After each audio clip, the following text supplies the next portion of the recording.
संध्याकाळचा वेळ होता. काकू नेहमीप्रमाणे स्वयंपाकघरात होती, पण आज तिच्या डोळ्यात एक विचित्र चमक होती. मी तिच्या जवळ गेलो तर ती अचानक थांबली आणि मला धूर देऊ लागली.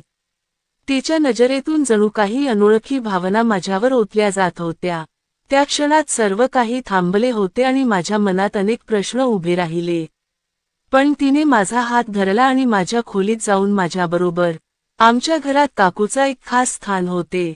ती माझ्या काकांची पत्नी होती, पण माझ्यासाठी ती फक्त काकू नव्हती. ती माझी सल्लागार, मित्र आणि घराची एक महत्त्वाची व्यक्ती होती. काकूची मधुर आवाज, तिची हसणे आणि प्रत्येक काम मनापासून करणे, या सर्वांनी तिला सर्वांच्या मनात खास बनवले होते.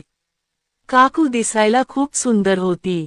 तिचा गोरा रंग आणि मोठ्या आकर्षक डोळे तिच्या सौंदर्याला उजाळा देत होते. ती नेहमी साधे पण स्वच्छ आणि आकर्षक कपडे घालत होती. बहुतेक वेळा ती साडी घालत होती, ज्यामुळे तिच्या व्यक्तिमत्वाला एक शालीन लूक मिळत होता. कधीकधी सुट्टीच्या दिवशी ती सलवार कुर्ता घालत होती, ज्यामुळे ती आणखी तरुण आणि उत्साही दिसत होती. तिचे घने काळे केसांचा जोडा किंवा मोकळे सोडलेले केस तिच्या सौंदर्याला पूर्ण करत होते. काकूचा स्वभाव इतका मृदू आणि समजदार होता की घरातील प्रत्येक व्यक्ती तिला आपली समजत होती. तिची हसणे नेहमी आनंदी असायची, जणू तिच्या हसण्याने सर्वांना ऊर्जा मिळायची. ती स्वयंपाकघरात खूप वेळ घालवत होती, पण तिच्या हातचा बनवलेला जेवण स्वादिष्ट आणि खास असायचा. तिचा जेवण बनवतानाचा उत्साह आणि प्रत्येक गोष्टीत परिपूर्णता पाहून सर्वांना तिची प्रशंसा व्हायची. तिची एक खास सवय होती, ती नेहमी सर्वांना आनंदी ठेवण्याचा प्रयत्न करायची. घरात काहीही लहान असो किंवा मोठे, ती नेहमी सर्वांची काळजी घ्यायची. माझ्यासाठी ती नेहमी एक आधार वाटायची. तिची सल्ला नेहमी योग्य आणि प्रेमळ असायची. ती कधी कठोरपणे बोलत नव्हती, तर तिच्या गोड बोलण्याने सर्व काही समजावून सांगायची. माझी आई, बाबा आणि काका काकू आम्ही सर्व एकत्र राहत होतो. मी तिचा पुतण्या अर्जुन आणि आता 17 वर्षांचा कॉलेजमध्ये शिकणारा मुलगा आहे. माझ्या काही जवळच्या मैत्रिणीही आहेत आणि मी माझ्या आयुष्याबद्दल खूप उत्साही आहे. माझा राहण्याचा पद्धत अद्यापही काकूच्या प्रभावात आहे. ती मला नेहमी चांगल्या सवयी शिकवण्याचा प्रयत्न करायची. तिच्या नजरेत माझ्या आयुष्याचे भविष्य खूप महत्त्वाचे होते आणि म्हणून ती मला नेहमी प्रेरणा द्यायची. माझे कॉलेजचे जीवन खूप रंगीत होते. एकदा आम्ही पिकनिकला गेलो होतो. तिथे सर्वांनी वेगवेगळे खेळ खेळले आणि खूप मौज केली. माझी गर्लफ्रेंडही त्या पिकनिकला आली होती. तिचे नाव काव्या आहे. ती खूप समजदार आणि गोड स्वभावाची आहे. तिची हसणे खूप आकर्षक आहे आणि ती नेहमी सर्वांना समजण्याचा प्रयत्न करते. त्या दिवशी आम्ही दोघांनी खूप वेळ एकत्र घालवला. ती मला नेहमी सांगायची की आयुष्य कसे आनंदाने जगावे आणि तिच्या बोलण्याने मला नेहमी प्रेरणा मिळायची. पिकनिकच्या वेळी आम्ही दोघे नदीकाठावर बसून सर्वांच्या मौज करतानाच्या आठवणी शेअर करत होतो. तिच्याजवळ असल्याने मला एक वेगळाच आत्मविश्वास जाणवायचा, जणू सारा जग माझ्या हातात आहे. ती आठवण अद्यापही माझ्या मनात ताजी आहे. पण असे काही घडले ज्याने माझ्या काकूबद्दलची विचार पूर्णपणे बदलला. माझी गर्लफ्रेंड कधीकधी आमच्या घरीही यायची. ती यायची तेव्हा घरात उत्साह वाढायचा, पण एक गोष्ट मला हळूहळू जाणवू लागली की काकूच्या चेहऱ्यावर एक वेगळाच भाव राहायचा, जणू ती बेचैन आहे. ती माझ्या गर्लफ्रेंडबद्दल खूप काळजी करताना दिसायची. सुरुवातीला मला वाटले की ती तिच्या भल्यासाठी विचार करते, पण नंतर मला कळले की ती एक प्रकारची मत्सर जाणवत आहे. माझ्या गर्लफ्रेंडला मी दिलेले लक्ष, तिच्याबरोबर घालवलेला वेळ आणि आमचे नाते काकूंना कुठेतरी खुपायचे. काकू कधीकधी थेट काही बोलत नव्हती, पण तिच्या कृती आणि बोलण्याच्या पद्धतीतून हे स्पष्ट दिसायचे. ती माझ्या गर्लफ्रेंडशी खूप औपचारिकपणे बोलायची, जणू तिला तिच्याकडून काही तक्रार आहे. हे पाहून मला आश्चर्य वाटायचे, कारण काकू नेहमी समजदार आणि प्रेमाने वागायची, पण माझ्या गर्लफ्रेंडच्या बाबतीत तिचा स्वभाव बदलत होता. हे स्पष्ट दिसत होते. कॉलेजमधून परत येणाऱ्या एका संध्याकाळी मी माझ्या अभ्यासात गुंतलेलो होतो, तेव्हा काकू माझ्या खोलीत आली आणि म्हणाली, तुला अभ्यासात काही मदत हवी का? मी हसून हो म्हणालो. त्या दिवसापासून ती माझ्या खोलीत येण्याची संख्या वाढली. तिच्या बोलण्या सुरुवातीला साध्या होत्या, नंतर थोड्या विचित्र वाटू लागल्या. एका दुपारी घरात सर्व झोपले होते तेव्हा काकूंनी मला स्वयंपाकघरात काही मदत करण्यासाठी बोलावले. मी निर्धास्तपणे गेलो कारण काकू जेवण बनवण्यात खूप चांगली होती आणि ती मला नेहमी काही नवे शिकवायची. स्वयंपाकघरात पोहोचताच तिने मला भाज्या कापण्यास सांगितले. मी चाकू हातात घेतला आणि काम सुरू केले. थोड्या वेळाने ती जवळ येऊन म्हणाली, अरे तू भाज्या कापतोसही कसे काय असा हात ठेवतात. मी हसून म्हणालो, काकूजी मी बरोबर करतोय ना, इतके कठीण नाही. ती प्रेमाने हसत म्हणाली, नाही रे, मला वाटते तुला नीट शिकवले पाहिजे. मग ती जवळ आली आणि माझा हात धरून दाखवू लागली की कसे करायचे. तिचा स्पर्श मला विचित्र वाटला. मी लगेच माझा हात काढला आणि म्हणालो, असा करतो, तुम्ही सांगत राहा. ती पुन्हा हसली आणि म्हणाली, तुला माझ्याकडून आणखी खूप काही शिकायचे आहे.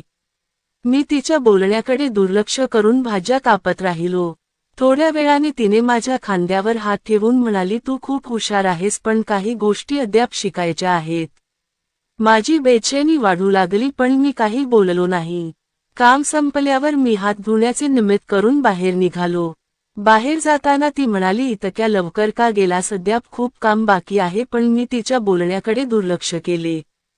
त्या दिवशी मला वाटले की काही वेगळे घडत आहे. स्वयंपाकघर जे नेहमी सुरक्षित वाटायचे ते आता अस्वस्थ वाटत होते. मी खोलीत परतलो पण मनात विचारांचे वादळ सुरू झाले होते.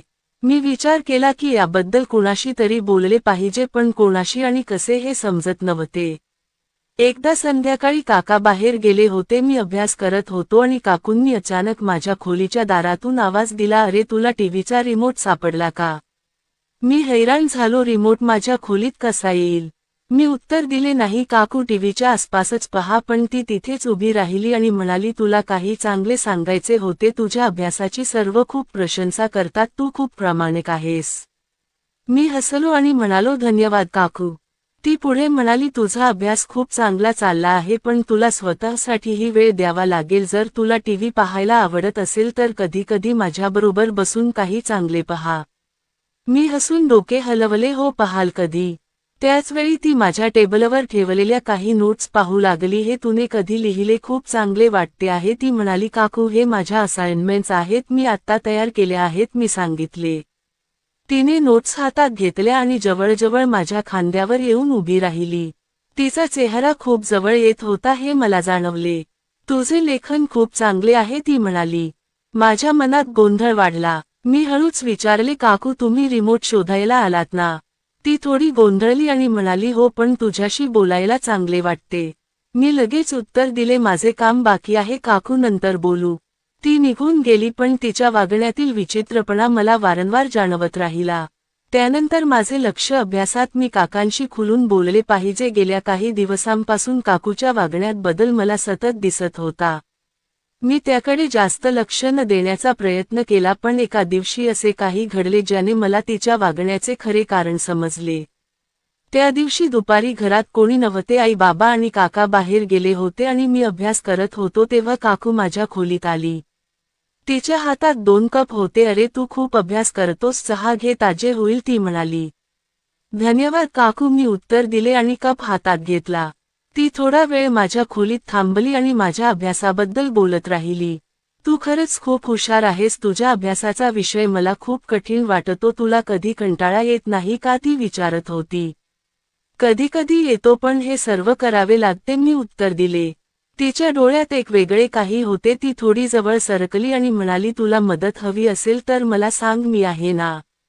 माझी बेचैनी वाढत होती. ती जवळ येताच मी थोडा मागे सरकलो आणि म्हणालो, हो काकू, काही लागले तर नक्की सांगेन, आणि हो, तुला स्वतःचीही काळजी करावी लागेल, अभ्यासात इतके हरवू नको की स्वतःसाठी वेळच उरू नये, ती म्हणाली.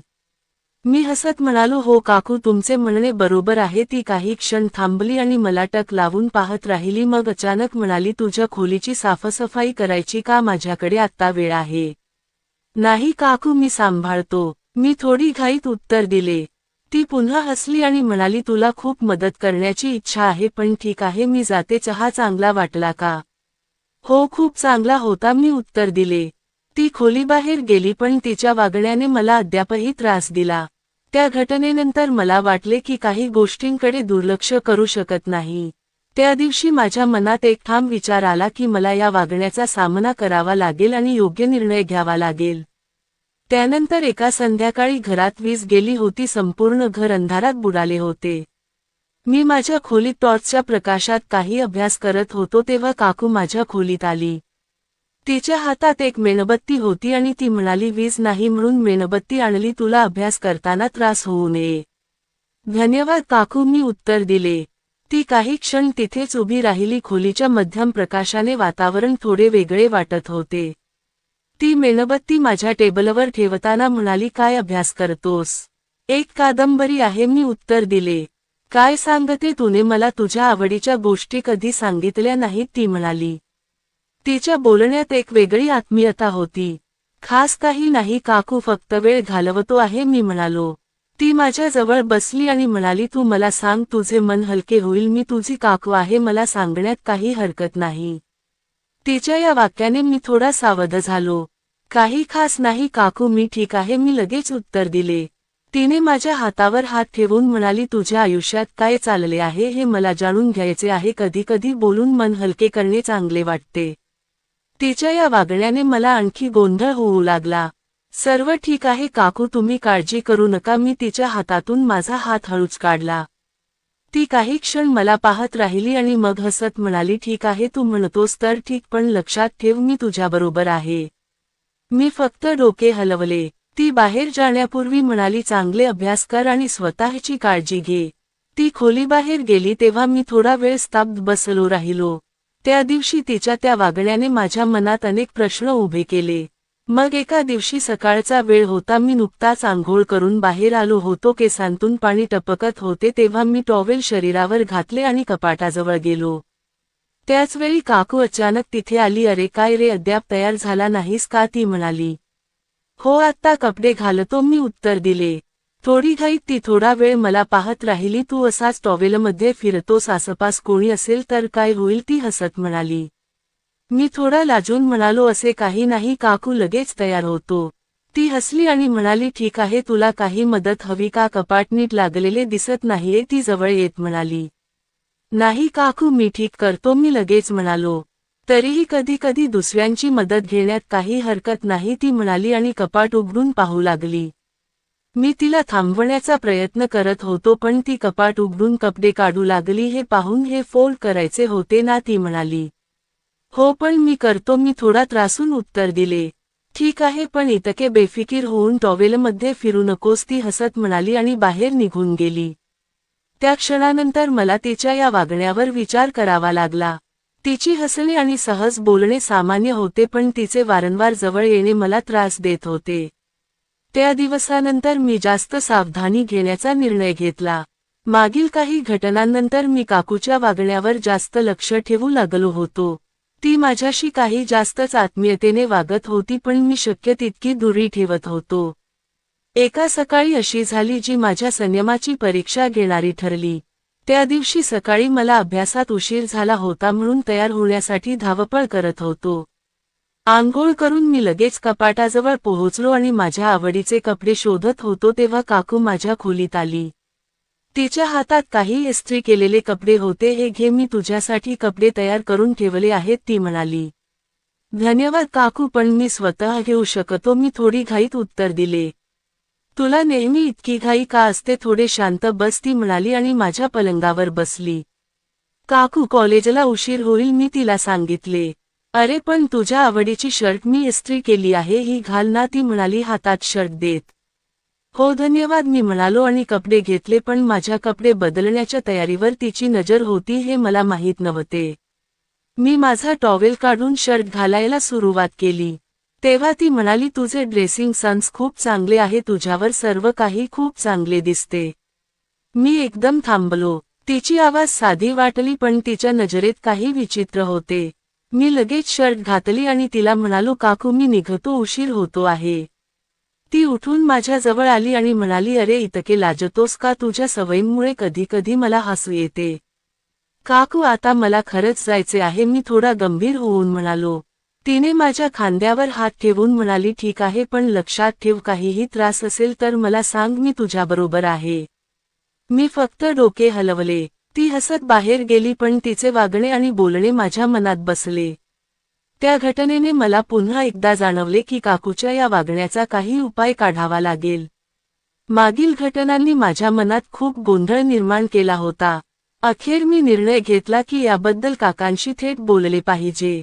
दुसऱ्या दिवशी सकाळी काका घरात एकटे होते. मी धैर्य गोळा करून त्यांच्याजवळ गेलो. काका, तुम्हाला काही महत्त्वाचे सांगायचे आहे, मी सुरुवात केली. अरे काय झाले सांग ना, ते शांतपणे म्हणाले. मी सर्व गोष्ट त्यांना स्पष्टपणे सांगितली. काकूच्या वागण्याबद्दल ऐकून ते खूप हैराण झाले. त्यांच्या चेहऱ्यावर वेदना स्पष्ट दिसत होती. काही वेळ ते गप्प बसले राहिले, मग म्हणाले, तूने हे मला सांगितलेस याबद्दल मी तुझा आभारी आहे. मी यावर ताबडतोब काही करतो. त्या संध्याकाळी काकांनी काकूंशी याबद्दल थेट बोलले. सुरुवातीला काकूंनी नकार दिला, पण काकांच्या ठाम स्वभावामुळे अखेर तिने आपली चूक कबूल केली. तिच्या डोळ्यात पश्चात्तापाचे अश्रू होते. ती म्हणाली, माझा हेतू कधी वाईट नव्हता. मला समजत नाही मी असे का केले, मला माफ करा. काकांनी तिला स्पष्ट सांगितले की अशा वागण्याला घरात स्थान नाही. नंतर त्यांनी आई आणि बाबांशीही बोलले. आई बाबांना हे ऐकून खूप वाईट वाटले, पण त्यांनी माझा पाठिंबा दिला. आई म्हणाली, तूने इतक्या धैर्याने हे सांगितलेस, मला याबद्दल अभिमान आहे.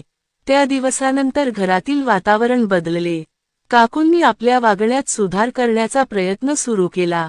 ती सर्वांशी नम्रतेने वागू लागली आणि बहुतेक वेळ स्वतःला कामात व्यस्त ठेवू लागली. काकांनी मला सांत्वन दिले, सर्व ठीक होईल, आता तुझ्यावर काही तणाव येणार नाही. हळूहळू गोष्टी सामान्य झाल्या. काकूंनी आपल्या वागण्यात बदल केला आणि ती मनापासून सर्वांना प्रेमाने वागू लागली. या घटनेने मला एक गोष्ट शिकवली, नातेसंबंधात पारदर्शकता आणि आपल्या मर्यादांची रक्षा करणे खूप आवश्यक आहे. आपल्या कृतींमुळे दुसऱ्यांवर काय परिणाम होईल याचा विचार करावा लागतो. मी या घटनेतून खूप काही शिकलो. नातेसंबंधातील तणाव कसे दूर करावा, दुसऱ्यांच्या भावनांना कसे समजावे आणि योग्य निर्णय कसा घ्यावा हे समजले. वेळ आणि परिस्थिती कितीही कठीण असली तरी शांतपणे आणि समजुतीने गोष्टी हाताळल्याने नाते पुन्हा जोडले जाऊ शकतात. काकूंनी आपल्या चुका समजून स्वतःला सुधारले आणि त्यामुळेच सर्व काही पूर्वीप्रमाणे झाले. आता घरातील वातावरण पुन्हा आनंदी आणि शांत आहे. ही घटना एक धडा होती. चुकांमधून सुधार शक्य आहे, पण त्यासाठी प्रामाणिकपणा आणि मेहनत आवश्यक आहे. काकू माझ्या आयुष्यात अद्याप आहे, पण आता आमचे नाते खूप मजबूत आणि विश्वासार्ह आहे. हृदयाला स्पर्श करणाऱ्या मराठी कथा ऐकण्यासाठी आमच्या चॅनेलला सबस्क्राईब करा. व्हिडिओला लाईक आणि शेअर करा. कमेंट करून नक्की सांगा की ही कथा तुम्हाला कशी वाटली आणि आणखी खूप साऱ्या अशा मराठी कथा तुम्हाला ऐकायला मिळतील. फक्त तुमची साथ हवी. धन्यवाद.